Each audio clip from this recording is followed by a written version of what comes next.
Hello बच्चों, कैसे हैं आप सब लोग। My self Amit Mahajan and welcome you all on this incredible platform of physics वाला। तो कैसे हैं यार आप सब लोग। होप सो आप सब लोग अच्छे होंगे और आपकी तैयारी भी अच्छी चल रही होगी। आज यार चीट शीट सीरीज में हम एक ऐसा चैप्टर लेके आए हैं जो एक पेंडुलम की तरह physics as well as chemistry दोनों में आपकी हेल्प करेगा। That is thermodynamics and thermochemistry. Yes, लिखा जरूर हुआ है यहाँ पे थर्मोडायनेमिक्स, बट दोनों चैप्टर इसमें इंक्लूडेड है। ठीक है, हालांकि एनसीईआरटी में तो ये एक ही चैप्टर है, बट स्टिल यहां पर थर्मोडायनेमिक्स एंड थर्मोकेमिस्ट्री दोनों के बारे में हेल्प होगी। ये उन चैप्टर्स में से है जहां जब आप मेहनत करेंगे आइदर फिजिक्स में या केमिस्ट्री में, तो आपको दोनों में नंबर दिलवा सकता है। ठीक है, अगर इधर भी एक क्वेश्चन आ जाए उधर भी एक क्वेश्चन आ जाए तो ऑब्वियसली 8 नंबर यार बहुत बहुत बहुत ज्यादा मायने रखते हैं। बस एक बात का ख्याल रखिएगा, साइन कन्वेंशन का, है ना। यहां पर केमिस्ट्री में वर्क के sign on the system by the system, और फिजिक्स में जो होंगे वो दोनों क्या होंगे, एक दूसरे के ऑपोजिट होंगे। तो इन छोटी छोटी बातों का आप जरूर ध्यान रखिएगा। आइए सबसे पहले बात करते हैं सिलेबस के बारे में कि क्या हमारा जो सिलेबस था जेईई मेन 2023 का, यानी कि लास्ट ईयर का, और उसके कंपैरिजन में क्या जो इस साल सिलेबस है जेईई मेन 2024 का, क्या वो सेम है कि डिफरेंट है। ठीक है, सच बात तो ये है कि ये दोनों सेम है, यानी कि हमारे जो हमने चैप्टर्स के पिछले ईयर्स के जो एग्जाम का हमने एनालिसिस किया है, हम उस पर रिलाई कर सकते हैं। क्योंकि अगर कोई इंपॉर्टेंट टॉपिक कहीं से निकल जाए तो फिर देखना पड़ता है कि उस गैप को कौन फिल करेगा, कौन सा ऐसा टॉपिक होगा जो उसकी जगह ले सकता है। बट दैट शोज कि अगर सिलेबस सेम है तो डेफिनेटली हम उसके ऊपर रिलाई कर सकते हैं। टॉपिक्स देखो यार बहुत सारे हैं, कुछ fundamental of thermodynamic system, surrounding extensive intensive property state function, है ना, एंड टाइप्स ऑफ प्रोसेस। फिर फर्स्ट लॉ ऑफ थर्मोडायनेमिक्स के बारे में बहुत सारी चीजें दे रखी हैं, बीच में थर्मोकेमिस्ट्री भी है, एंड नेक्स्ट आगे सेकंड लॉ ऑफ थर्मो के बारे में बहुत सारी चीजें दे रखी हैं। Even third law of thermodynamics भी हमारे सिलेबस में है, यहां पर मेंशन नहीं है, बट हाँ बहुत लीस्ट क्वेश्चन आते हैं उसमें से, इसी कारण यहां पर मेंशन नहीं है। Zeroth law of thermodynamics chemistry के सिलेबस में नहीं है, ठीक है, बट हाँ वो फिजिक्स के सिलेबस में है। आई थिंक सो, मेरे ख्याल से लास्ट ईयर तक तो होता था। बाकी आपको फिजिक्स के सिलेबस के बारे में आपको ही ज्यादा पता होगा। ठीक है, आइए बात करते हैं कि कौन कौन से ऐसे टॉपिक्स हैं जो जो बहुत ज्यादा इंपॉर्टेंट है। हालांकि बहुत सारे हमने यहां पर टॉपिक लिखे हुए हैं। First law of thermodynamics, calculation of work done in different process, different type of enthalpy, चाहे वो एंथैल्पी ऑफ रिएक्शन हो, कंबशन हो, फॉर्मेशन हो, हेसिस लॉज के ऊपर, entropy and second law of thermodynamics, या spontaneity in terms of entropy and Gibbs free energy.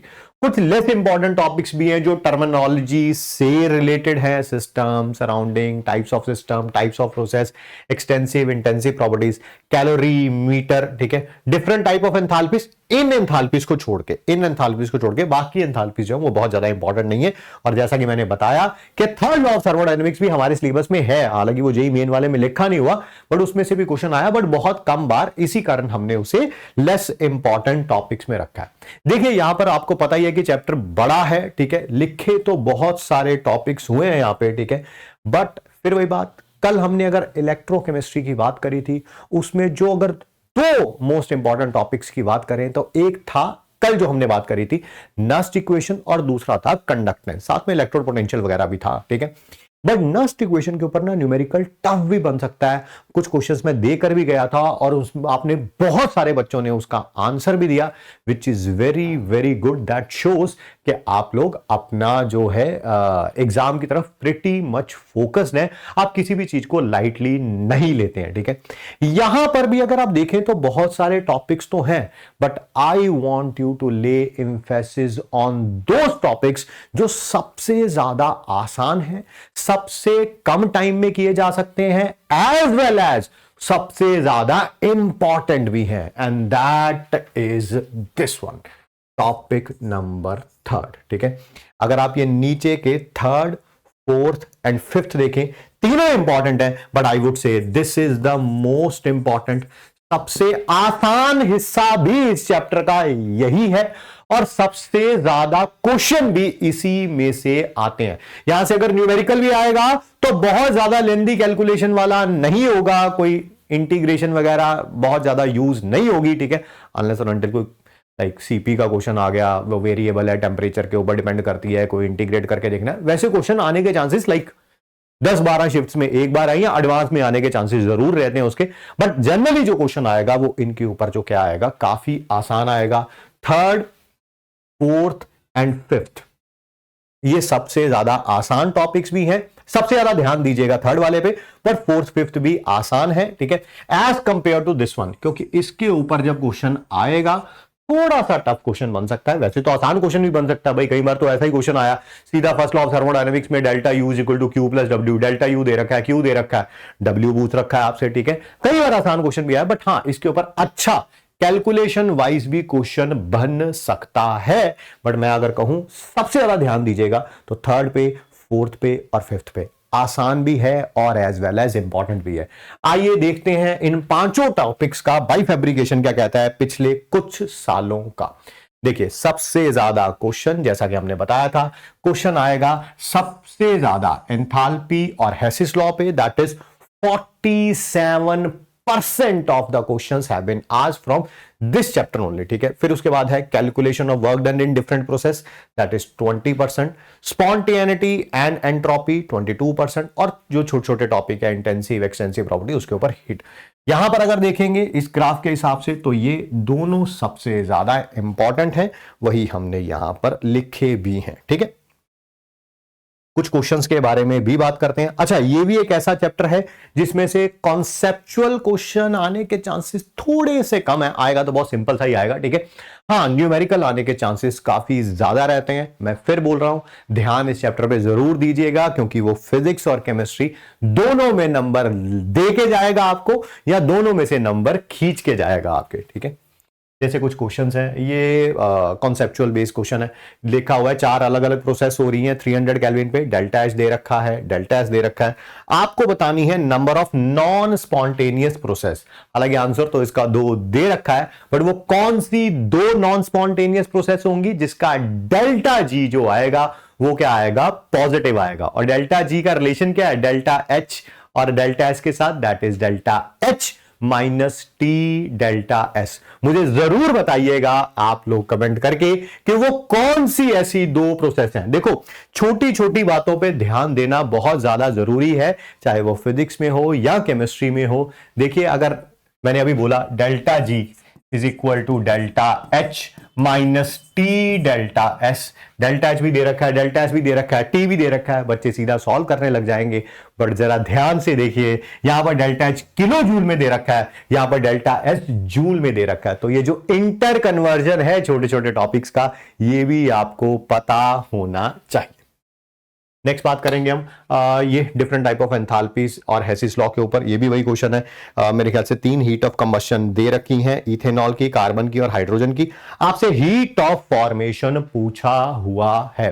Heat of formation का formula होता क्या है एंथैल्पी ऑफ फॉर्मेशन का, जो दे रखा है उस पर ध्यान दीजिए। कौन कौन दे रखा है, कार्बन, हाइड्रोजन और इथेनॉल दे रखा है।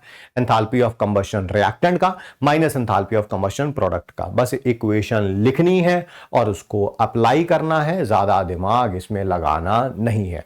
आसान क्वेश्चन है, ऐसे ही क्वेश्चन पूछे भी जाते हैं। जैसे ये देखिए, कॉम्बिनेशन ऑफ चैप्टर से क्वेश्चन आया हुआ है, PV is equal to nRT, है ना, लगेगा ना, PV is equal to nRT, yes, PV is equal to nRT से आप नंबर ऑफ मोल्स वगैरह पता कर सकते हैं, और फिर वहां से एंथैल्पी ऑफ कंबशन को आप यूज कर सकते हैं, ठीक है। क्वेश्चन सॉल्व जरूर करिएगा ताकि आपको एक रफ आइडिया जरूर हो जाए कि कैसा क्वेश्चन एग्जाम में पूछा जा रहा है, ठीक है। और कुछ क्वेश्चंस भी लिए हमने वर्क डन के ऊपर, मेरे ख्याल से क्या दे रखा है, नंबर ऑफ मोल्स दे रखे हैं, रिएक्शन रिवर्सिबल एडियाबैटिक एक्सपेंशन है, और टेम्परेचर इनिशियल दे रखा है, वर्क डन भी दे रखा है, फाइनल टेम्परेचर पूछा हुआ है, ठीक है। दैट इज आप वो फाइंड आउट कर सकते हैं वर्क डन का सीधा फॉर्मूला लगा के रिवर्सिबल एडियाबैटिक एक्सपेंशन में, ठीक है। ये भी जेई मेन 2023 का है, ये दोनों भी 23 के ही क्वेश्चन थे, ठीक है।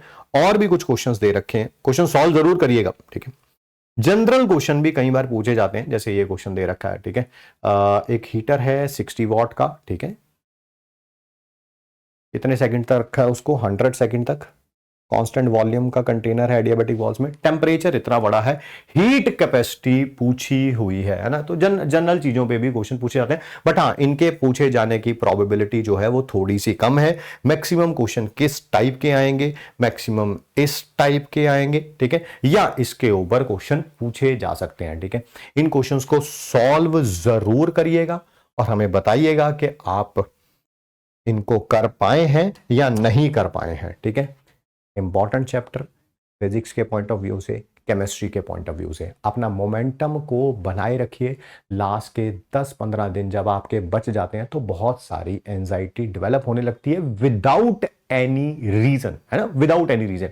घबराहट अपने आप ही होने लगती है, ठीक है। डिस्पाइट बच्चा एक अच्छी तैयारी कर रहा होता है, बट कहीं ना कहीं वो है ना अंदर से एक आवाज आने लगती है कि शायद मैं नहीं कर सकता, नहीं कर सकता, नहीं कर सकता। उस आवाज को सप्रेस करिए, और जो आवाज आपके साथ पिछले काफी समय से आपकी मेहनत की आवाज चल रही है कि yes you can do it, ठीक है। एंड जब तक एग्जाम देके बाहर नहीं आ जाते तब तक आप अपनी मेहनत को जारी ही रखेंगे, ठीक है। अगर आपकी तैयारी में कहीं थोड़ा सा लूप होल रह गया ना, तो बहुत सारे बच्चों का और भी रहा होगा। हाँ, बहुत सारे बच्चों ने 2 साल तैयारी भी करी होगी, ऐसा नहीं है, बट आपको मतलब किसी और की तैयारी से ज्यादा मैटर करता है कि आप अगले 15 दिन में कितना इंप्रूव कर सकते हैं। यार अगर मैंने कुछ भी ना किया हो, आज एग्जाम देने जाऊं और कुछ भी ना किया हो, अभी भी 15 दिन बाद, इन 15 दिन में कुछ तो कर लूं, कुछ तो कर लूं, मुझे एटलीस्ट आइडिया जरूर हो जाएगा कि एग्जाम कैसे दिया जाता है। और बीच बीच में से अगर मैं इंपॉर्टेंट टॉपिक्स भी कर लूं, ठीक है, तो ऑब्वियसली कुछ चीजें तो स्मूथ हो ही सकती हैं। आप मानो ना मानो, बहुत सारी चीजें जो है जेई मेन के पॉइंट ऑफ व्यू से बता रहा हूं, if not from JEE Advanced point of view, JEE Main के पॉइंट ऑफ व्यू से, खासकर पिछले जो 3-4 सालों में चल रहा है, PYQs play a very important role.